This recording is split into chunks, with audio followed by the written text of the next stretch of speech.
Setiap bangsa di bumi ini mempunyai sejarahnya masing-masing. Dengan mempelajari sejarah, sama dengan mengenal diri sendiri.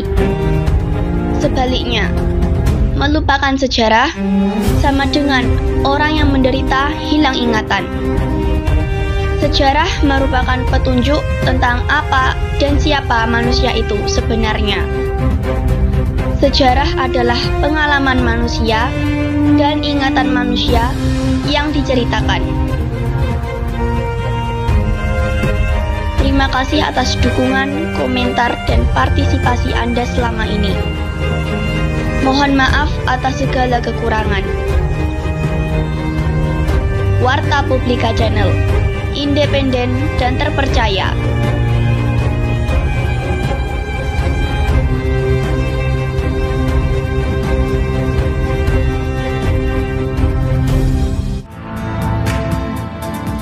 Pada 21 Februari 1967, pemimpin Uni Soviet Leonid Brezhnev didampingi Menteri Pertahanannya Marskal Malinovsky berkunjung ke Jakarta. Kunjungan ini merupakan kunjungan pertama seorang pejabat penting dari luar negeri setingkat kepala negara setelah Indonesia dilanda prahara politik besar, yakni peristiwa G30S PKI. Bung Karno sendiri nampak menyambut kedatangan pemimpin dari negara adidaya komunis itu dengan perasaan lesu dan tertekan.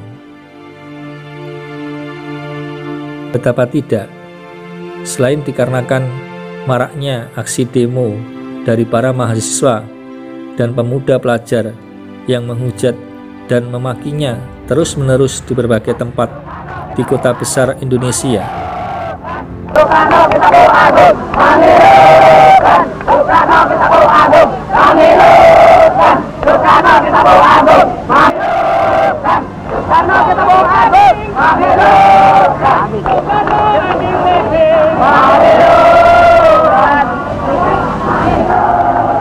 Soekarno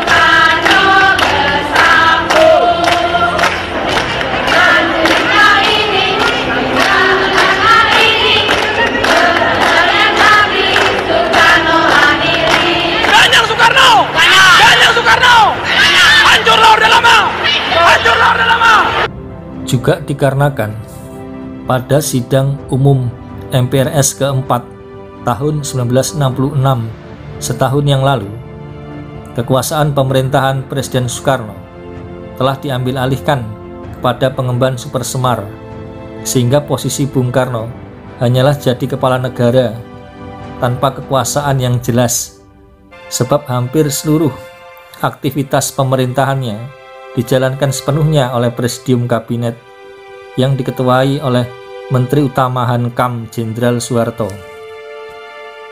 Bagi Uni Soviet sendiri, kedatangan Brezhnev ke Jakarta selain untuk melihat kondisi Presiden Soekarno, juga bertujuan untuk memastikan berbagai aset proyek pembangunan dan fasilitas militer Soviet yang disebut bernilai sekitar 100 juta US dollar di Indonesia,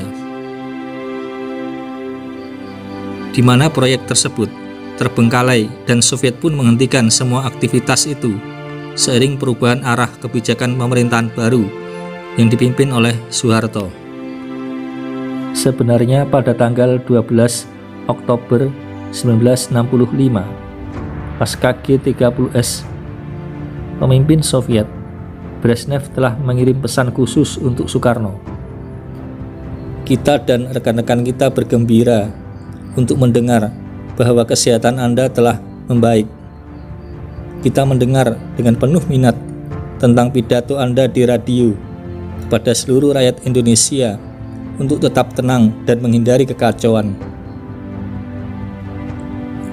Oleh karenanya, dalam sebuah konferensi 3 benua di Havana pada bulan Februari 1966, perwakilan Uni Soviet berusaha dengan segala kemampuan mereka untuk menghindari pengutukan atas penangkapan dan pembunuhan orang-orang PKI yang sedang terjadi di Indonesia. Meski diakui Soviet, kabar tentang pengejaran dan penangkapan besar-besaran dan mungkin juga disertai pembunuhan oleh pasukan TNI AD terhadap para pemuda PKI bagi Soviet sendiri adalah sebuah pemandangan yang tidak nyaman. Betapa tidak, pasukan TNI dengan bersenjatakan AK Kalashnikov, senapan kebanggaan kaum komunis buatan Soviet itu, dipasok ke Indonesia, harusnya untuk menghadapi kaum Nekolim Barat, namun ternyata justru digunakan untuk menumpas kaum komunis sendiri. Hanya saja, yang agak menghibur Brezhnev adalah kebanyakan massa pemuda komunis itu bersenjatakan senapan cung buatan Cina. Apalagi di masa kepemimpinan DN Aidit, PKI lebih condong ke Partai Komunis Cina, sehingga hal itu dapat dijadikan politik kambing hitam bagi Brezhnev. Sebenarnya kami sudah ingatkan pada Bung Karno dan kawan Aidit agar jangan dekat-dekat dengan petualang Cina. Kalau sudah terjadi begini, kami dan kaum sosialis di dunia juga yang terkena imbasnya, keluh Brezhnev.